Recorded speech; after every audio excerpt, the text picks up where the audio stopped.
Valentine. I mean, we wake up early in the morning every day to come. Studio, mics are up.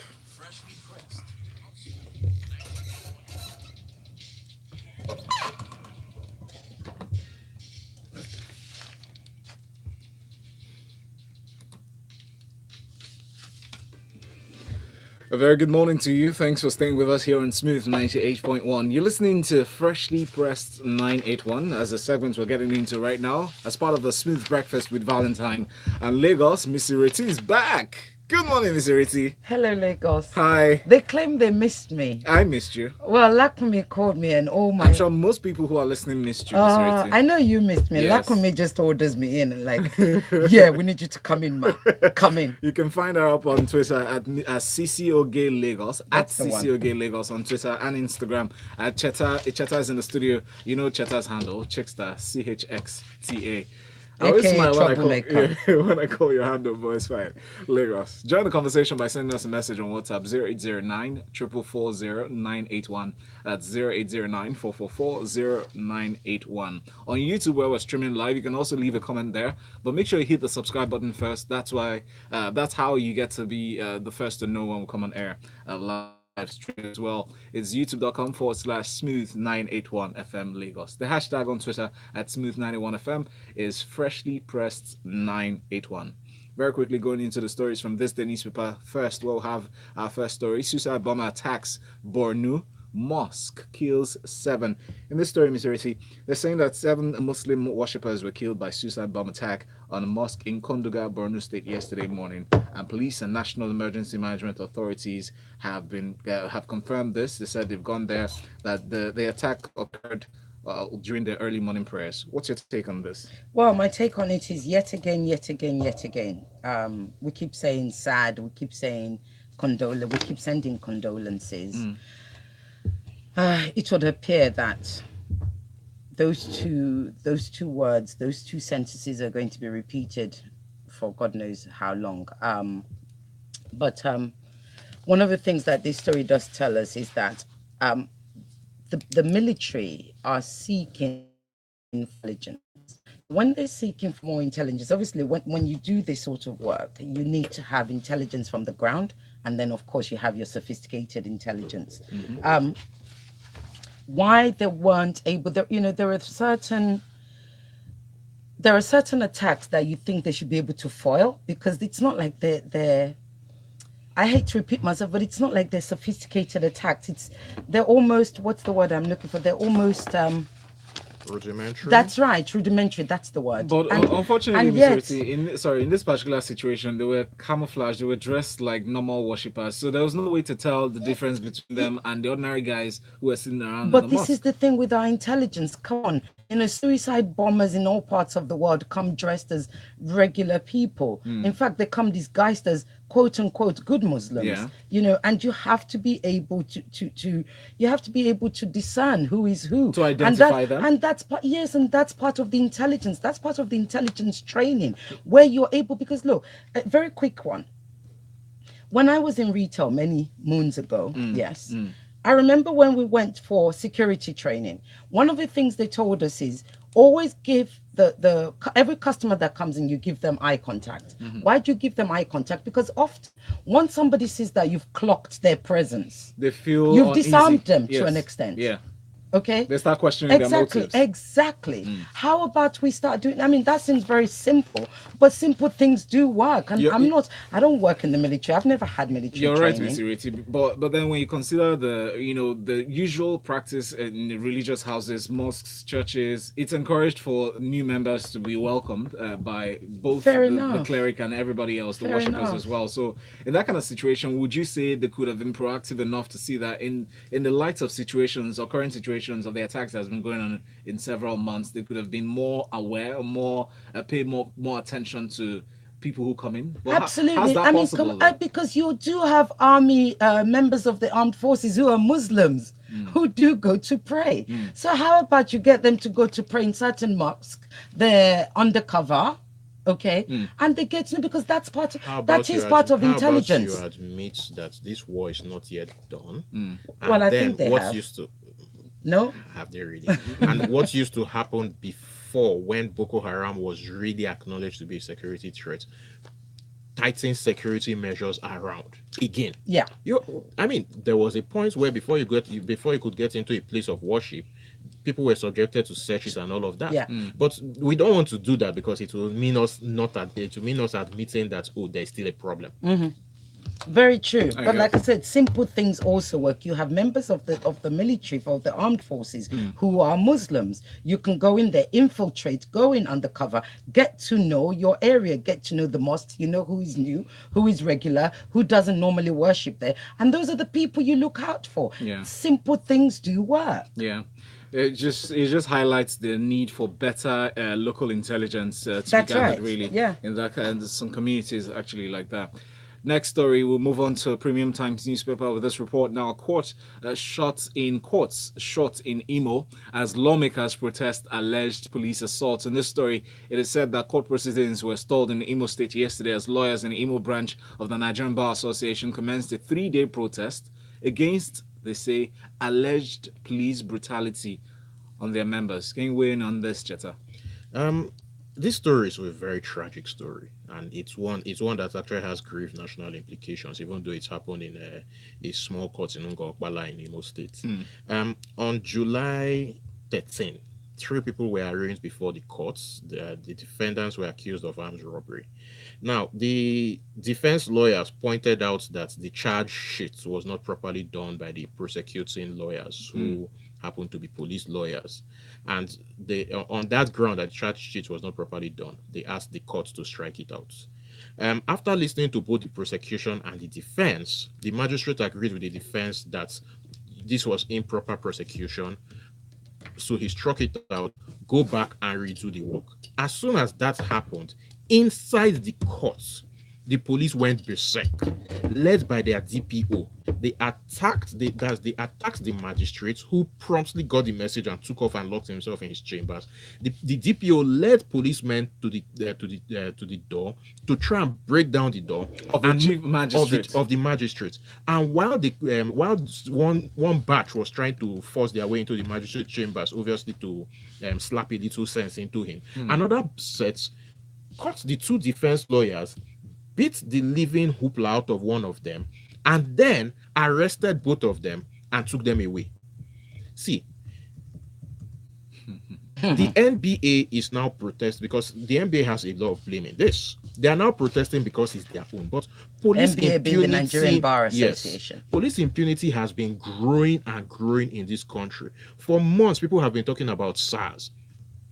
For a very long time now, the police inspector general will give instructions about about highway roadblocks being removed. I have been told by a policeman on a highway, oh, that one now Abuja, then they talk their own. So how do we now have that full confidence that the police really is there to protect us? Because if you see a structure, a big institution where the bosses orders are slighted by the sub. Do you have confidence that is out there to protect you?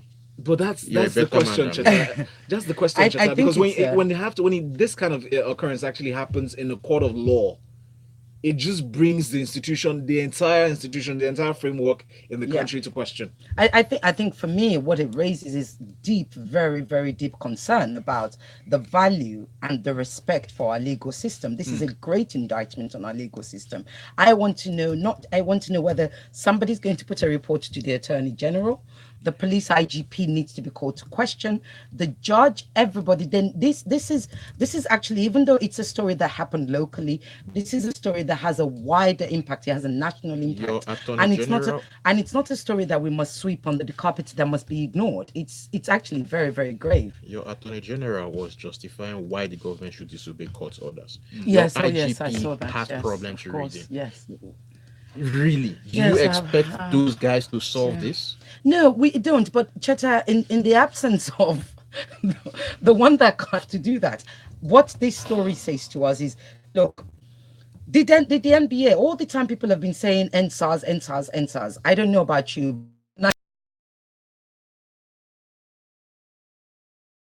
And that goes to show, again, that the Nigerian Bar Association seems to think they only need to speak when it's concerning lawyers. I beg your pardon, sirs. But that's their specialty. No, actually, no. You are representatives. You are custodians of the legal structure. That's right. So therefore, you should speak up. Where they say, where the populace is saying NSAS due to abuse, etc., etc., the NBA should have come into it.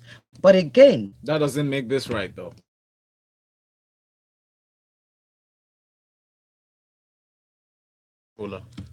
First they come for Thank this you. First they come for the socialists. I didn't say anything about the socialists. Lady and gentlemen, Exactly. let's move on. Emma from Akoka here says that it's far from over. We cannot keep condemning and explaining away these debts. Yes, there are pockets of lone wolf attacks that but should have been gotten the grip of via the intelligence community. Boots and gun approach isn't working, obviously. Intelligence, surveillance, reconnaissance is what should be put in place. IK says, why blame the policeman? They are simply just the AuGF who continuously rationalizes disobedience of court orders.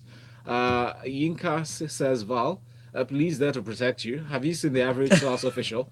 Picture him standing next to an armed robber. Trust me, you cannot differentiate them. What sets her off or gets her upset, he says, is when they compare SARS to SWAT, because they're nothing like SWATs. In fact, an average SWAT guy in LA is better kitted than a Nigerian army.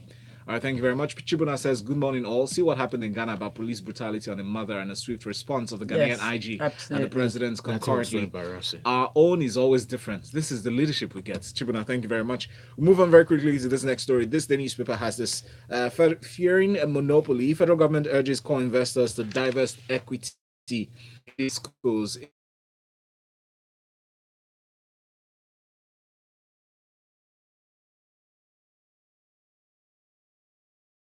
In this part of the story, they're encouraging distributing companies to divest parts of their shareholdings to new investors to raise capital for their upgrade, and also looking at the fact that the federal government actually still owns or holds 40% of the stake in this industry. Really, how does this transform the power sector to become better, as we've been hoping every day, Ms. Ireti?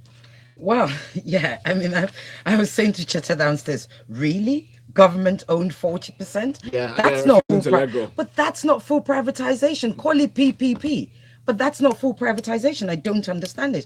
Why would I look? So the discos, we go back very quickly. Disco to win certain areas of the country in order to be able to manage their electricity. So you may down owns 40, we own 60%, yet we are the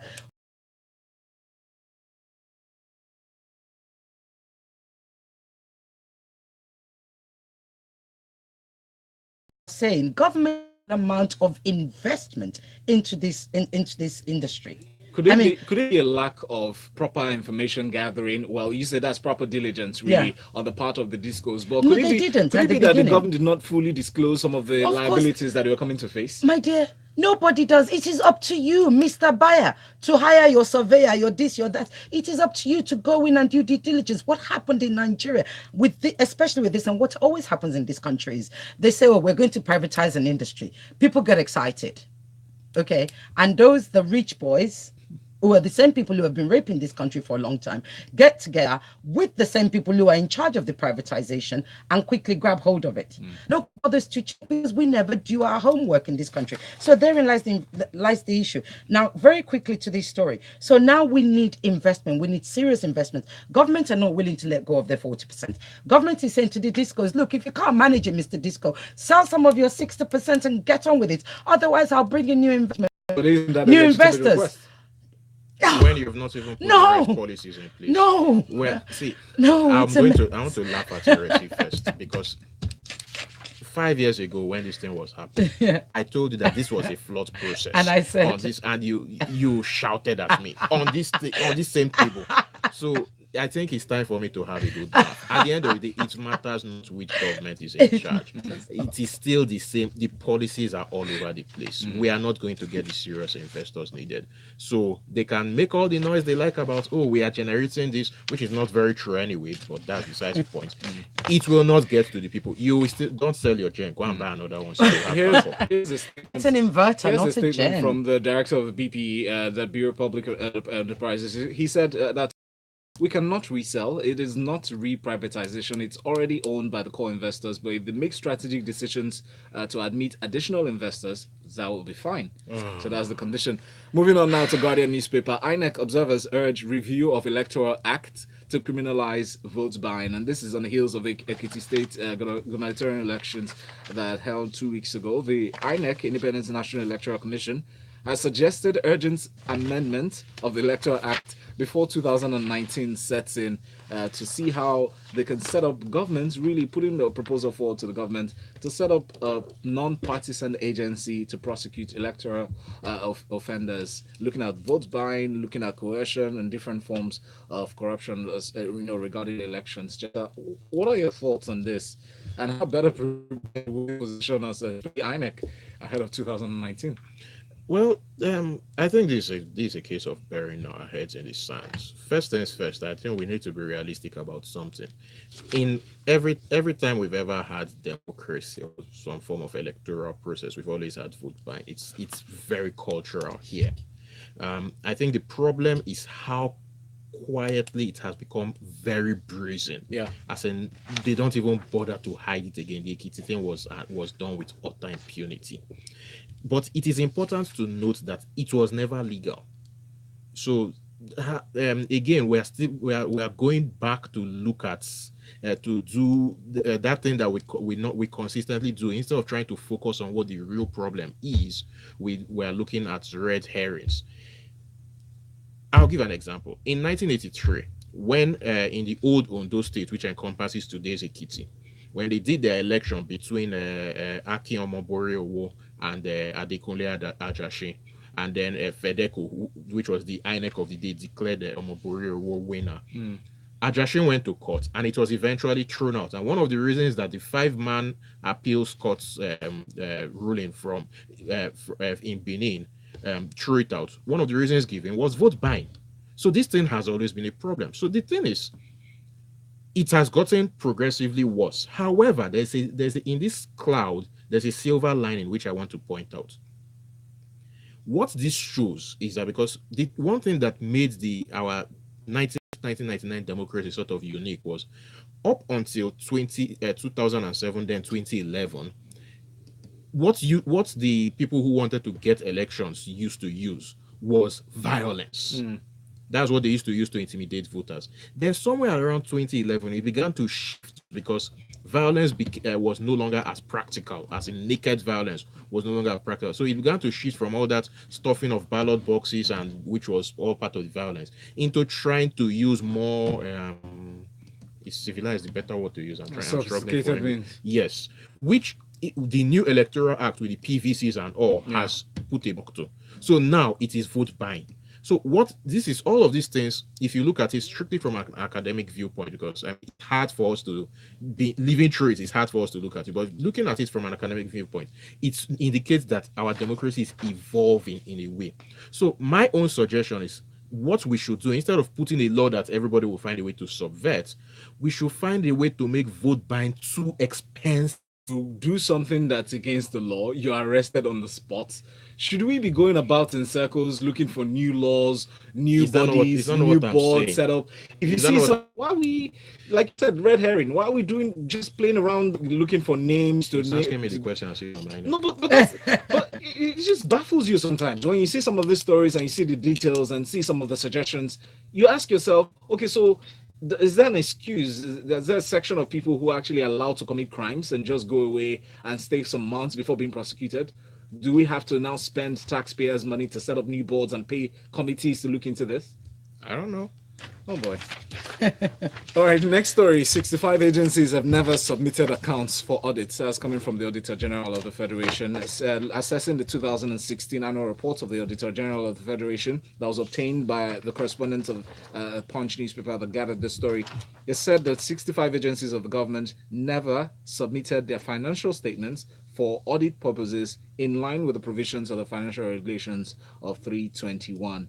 And the audit report stated that despite the provisions of financial regulations that enjoin the chief executive officers of statutory corporations to submit both the audited accounts and management reports to the Auditor General of the Federation not later than May 31st of the following year, many of them never obeyed that provision. Does this come as a surprise to you, Ms. Ireti? Well, I find it disgusting, to be honest with Yeah. you. Why I find it, one of the main reasons why I find it disgusting is the government keep going on about taxes, pay your taxes, and in order to be able to pay your taxes, you need to file your tax returns, etc., etc. And now we have government parators who are actually not doing what their bosses are telling everybody else to do, and you really expect people to comply. If government agencies are ignoring simple, and these are simple and basic financial rules, it's basic, even in your household, where if you're the sort of person that keeps a spreadsheet about your spend and everything, come on, seriously. When you shop, you get the receipts, you take it home to take accounts of and your personal spending. And what 65 agencies have never ever submitted, and yet those agencies have been allowed to continue to be in operation. But what can you do? That is the major question. That is the question. What should be can the implication of this? So, what with immediate effect, every chief executive of each of those agencies should be sacked. I don't care when they came in, really, unless you've employed them. If they're aware that these accounts are outstanding, they should be sacked. Change off with their heads, as they say. Off with their heads and start again. But here's no, metaphorically speaking. But here's my question, really, Ms. Ireti. Why I asked you first, I said, does this come as a surprise to you? Why? Because we see that 2018 budget was delayed, largely because most of these MDAs did not even submit their reports or submit their own part of the budget early enough for the House of Assembly and the Senate to deliberate on. Well, the House of Assembly and the parliamentarians actually chose to they had other reasons. They were a bit conniving in that. But I get what you're saying. It goes back to the same thing. When you have government agencies and you put in, I don't know what their job description says. I don't know how they're measured, how their performance is measured, because really it's often if your performance is measured by your revenue, if your performance is measured by your paperwork, your administrative, etc., by your processes, then surely things like this shouldn't be happening, because if somebody's actually measuring and checking, then these shouldn't be happening. Clearly, exactly, clear. Even if it's revenue, in order for you, look, if I'm going to deposit money into the account, I go back to the time when I was in really good. I've got to be able to show if there is a penny. I promise you, we've had instances where we've done the end of the accounts and there's been one penny missing. We had to stay behind and find it. And that's not simple. Yeah, that is accounting, basic. Thank you very much. Quick message here from Ace in Agor. Ace said, it is politics. It has started and taken the attention of politicians. But seriously, what will PM be in Northeast when he's done nothing? Or Middle Belt, where he hasn't stopped the killings all over the country, where crime, poverty, and impunity has taken over? There's a question there. Kayode says, the degeneration in the police is systemic. Nigeria as an entity is in a state of denial. Every Nigerian needs to soul search and ask if we truly love our country enough to do good in our respective areas of influence. At the moment, there's an impunity of police in every one of us. That's a message here. No, please add your names to your messages so we can take them. Chris says we should not find what happened in court in Imo State strange. It's a reflection of the times in Nigeria where the judiciary is constantly thrashed by the executive, a recipe for anarchy, if you ask me.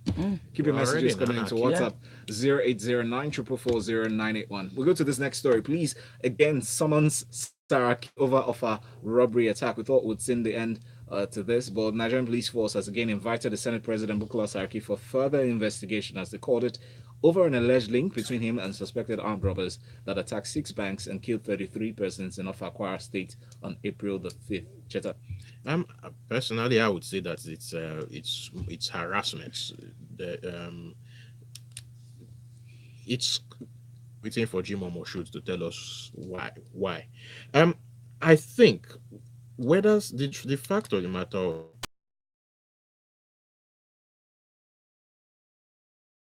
whatever it is, you are bringing the number 3 office in the country into disrepute.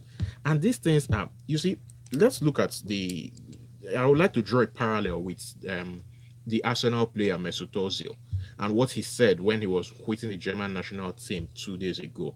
And he said something that was very poignant. Whether it was Erdogan or somebody else who invited me for that meeting, it was the office of the president of Turkey that was inviting me. Remember when there was a CNN story when they first accused Saraki of being involved in armed robbery? CNN ran a headline: Nigeria's Senate president accused of involvement in robbery. They didn't say Saraki. They said Nigerian Senate president. Because it's the office that's important. Exactly. And it's the office that's valid, not the these person. people don't seem to get it. That you are dragging the office of the Senate president and by extension the entire country into your personal petty politics. It's ridiculous, and we will all pay for it at some point.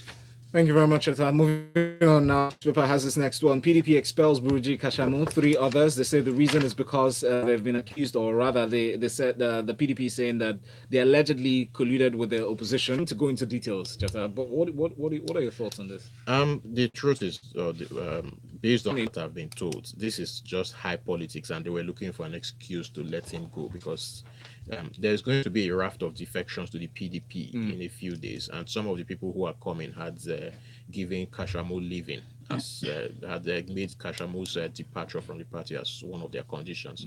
And those people, to the leadership of the party, those people have higher value when it comes to the elections. Be that as it may, if we look at it just on face value, expelling Buruji Kashamu was something that PDP should have done a long time ago. In short, they shouldn't have even had him in the party in the first place because of the kind of allegations that stand against his name. I mean, an entire television series, 3 seasons, was made out of his exploits.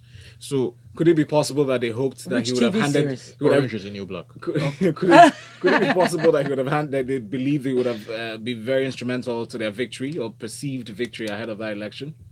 He doesn't have the kind of value. I think this is simply, again, Nigerian elite real politic. He doesn't have the kind of value that some of the other people coming will have. So he said he's dispensable. If he were indispensable, they would have our elites don't have a problem with boning face and looking at us and saying we've done wrong, so what? So Guardian newspaper is next. Thank you very much, Cheta, for that one. Ms. Ireti will very quickly touch on this story. Court orders interim forfeiture of 387 million naira in ex-INEC officials' accounts, as the Federal High Court in Lagos, presided by Justice Babs Kouimi, had ordered this temporary forfeiture valued at 325 million naira, allegedly belonging to former Minister of Petroleum Resources, Diezani Alison Madueke. Last week we heard about the house or the structure. This week is this amount. Your thoughts? Well, look, it's designing. I mean, what's new? It's going to take quite some time. I imagine it's going to take at least another year or two to find out all the things, all the assets. That keeps giving. Yes, exactly. There you go. You know, all the assets. Another Abacha account, another Abacha issue, another Abacha-esque. Abacha-esque. Yes, Abacha-esque.